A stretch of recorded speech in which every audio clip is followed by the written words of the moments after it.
आत्ममंथन stenography में आपका हार्दिक स्वागत है। 100 शब्द की गति से आरएसएम एसएसबी या आरएसएसबी के लिए डिक्टेशन शुरू होगा कुछ समय बाद। अगर आप इस डिक्टेशन का पीडीएफ प्राप्त करना चाहते हैं तो हमारे व्हाट्सएप ग्रुप से जुड़ सकते हैं, जिसका लिंक वीडियो के डिस्क्रिप्शन में है और पीडीएफ में भी है। डिक्टेशन शुरू होने में कुछ सेकंड शेष। स्टार्ट।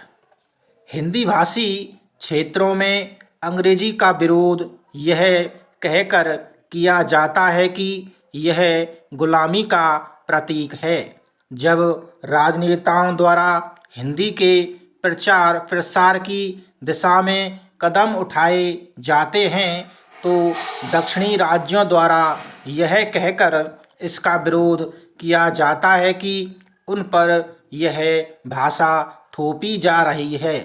अंग्रेजी भाषी भारतीयों को यह कहकर प्रताड़ित किया जाता है कि वे पश्चिमी सभ्यता के पोषक हैं और अपनी परंपरागत तथा मूल्यों से उन्हें कुछ लेना देना नहीं है।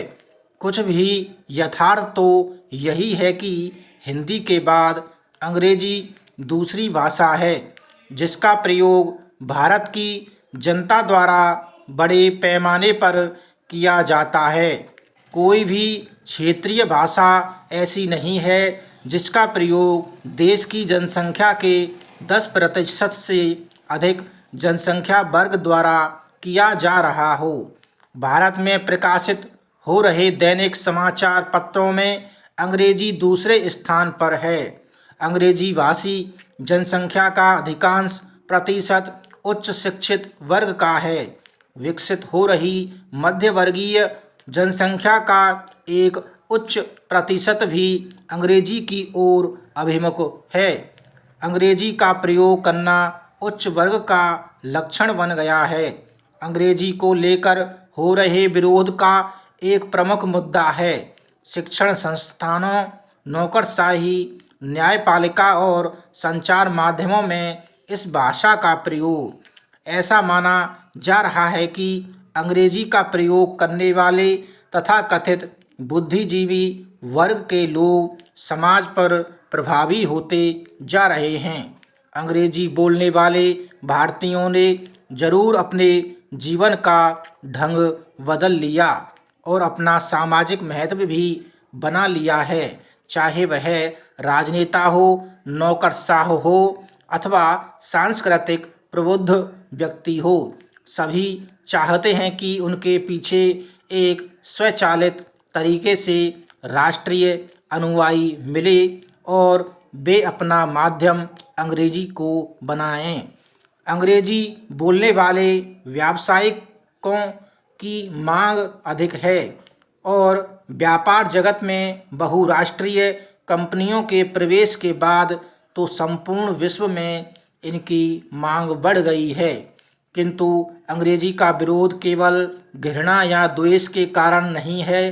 अंग्रेजी बोलने वाले भारतीय निश्चित रूप से यह सिद्ध करना चाहते हैं कि वे ज़्यादा आधुनिक हैं, शहरी हैं और सबसे बढ़कर यह जताना चाहते हैं कि अंग्रेजी बोलने के कारण के ज़्यादा सभ्य हैं। यह निश्चित रूप से ठीक नहीं है कि अंग्रेजी जानने या बोलने वाले संकीर्ण मानसिकता के हो जाएं या सांप्रदायिक और रूढ़िवादी हो जाएं। न्यायपालिका में अंग्रेजी के प्रयोग का विरोध इस आधार पर किया जाता है कि गरीब और पिछड़े वर्ग के लिए न्याय पाना मुश्किल है। यह समस्या निश्चित रूप से गंभीर थी, किंतु सौभाग्यवश जिला न्यायालयों द्वारा धीरे धीरे क्षेत्रीय भाषाओं के प्रयोग को प्रोत्साहित करने से मामलों को सुलझाने और निर्णयों को सुनाने में सुविधा मिली है। अंग्रेजी भाषा में भारतीय लेखन की आलोचना इस आधार पर की जा रही है कि साहित्य में लेखक की मूल अभिव्यक्ति मातृभाषा मात्र में हो सकती है। विभिन्न संततियाँ अलग अलग भाषाओं को अपनाती हैं। अधिकांश भारतीय सामान्यतः 2 या 3 भाषाओं का अध्ययन करते हैं। इनके द्वारा चयनित इन 3 भाषाओं में से एक अंग्रेजी होती है। इस तथ्य से इनकार नहीं किया जा सकता कि भारत एक बहुभाषिक देश है। भारत का कोई भी राज्य यह दावा नहीं कर सकता है उसकी संपूर्ण जनसंख्या एक ही भाषा बोलती है। यह संभव है कि उपनिवेशवादियों द्वारा अंग्रेजी को अपनाए जाने के कारण अंग्रेजी को नहीं अपना रहे। भारतीयों द्वारा विदेशों में अंग्रेजी भाषा के प्रयोग की कोई सुदीर्घ परंपरा नहीं रही है, किंतु इस संदर्भ में यह ध्यातव्य है कि अंग्रेजी के प्रयोग के बाद की छोटी सी अवधि में ही भारतीयों को विश्व समुदाय के बीच प्रसार मिला है और ठीक इसी प्रकार भारत के भीतर भी गतिविधियां तेज हुई हैं।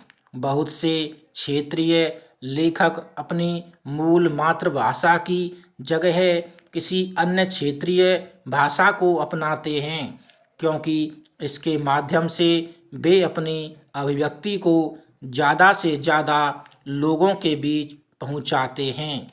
इस स्थिति में सृजनात्मक के लिए भी भाषा के रूप में अंग्रेजी अपनाना योग्य है। राजनेताओं द्वारा अंग्रेजी का विरोध स्वयं को लोकप्रिय बनाने तथा आडंबरपूर्ण बनाने के लिए किया जाता है। कुछ राजनेताओं द्वारा यह आरोप लगाया जाता है कि अंग्रेजी माध्यम से शिक्षा प्राप्त करने वाले लोग भ्रष्ट एवं बेईमान हो जाते हैं, किंतु वास्तविकता तो यह है कि ऐसा आरोप लगाने वाले राजनेताओं के स्वयं के बच्चे भी अंग्रेजी माध्यम वाले स्कूलों में ही शिक्षा प्राप्त करते हैं। यह कितना दुर्भाग्यपूर्ण है कि सरकारी संस्थानों में कार्यरत अधिकारी, कर्मचारी और सरकारी विद्यालयों में कार्यरत अध्यापक अथवा शिक्षक अपने बच्चों को अंग्रेजी माध्यम वाले निजी स्कूलों में पढ़ाने को प्राथमिकता प्रदान करते हैं। ऐसी स्थिति में राजनेताओं द्वारा हिंदी के समर्थन और अंग्रेजी के विरोध के नाम पर छलावा ही तो किया जा रहा है। वैज्ञानिक एवं मानव वैज्ञानिक अनुसंधानों से यह ज्ञात हुआ है कि मानव सुगमता पूर्वक एक से अधिक भाषा का अध्ययन कर सकता है और उसे अच्छी तरह से समझ सकता है। इसलिए बहुभाषिकता की आलोचना आधारहीन है। इन परिस्थितियों में सबसे बड़ा प्रश्न तो यह है कि क्या कोई भी भारतीय भाषा अंग्रेजी से मुकाबला करने में सक्षम है। द्विभाषिकता यहाँ तक कि बहुभाषिकता भारतीयों के लिए कोई नई नहीं है। भारतीय भाषाएं धीन हैं और उनमें सांस्कृतिक दृष्टि से इसकी पर्याप्त क्षमता है कि वे अंग्रेजी के साथ आगे बढ़ सकें। आवश्यकता है तो इस बात की कि अंग्रेजी बोलने वाले बुद्धिजीवी अपने को अधिक आधुनिक और सभ्य सिद्ध करने की कोशिश ना करें और क्षेत्रीय भाषाएं बोलने वाले बुद्धिजीवी अपनी संकुचित मानसिकता से ऊपर उठें और सांस्कृतिक विकास के लिए कदम से कदम मिलाकर चलें।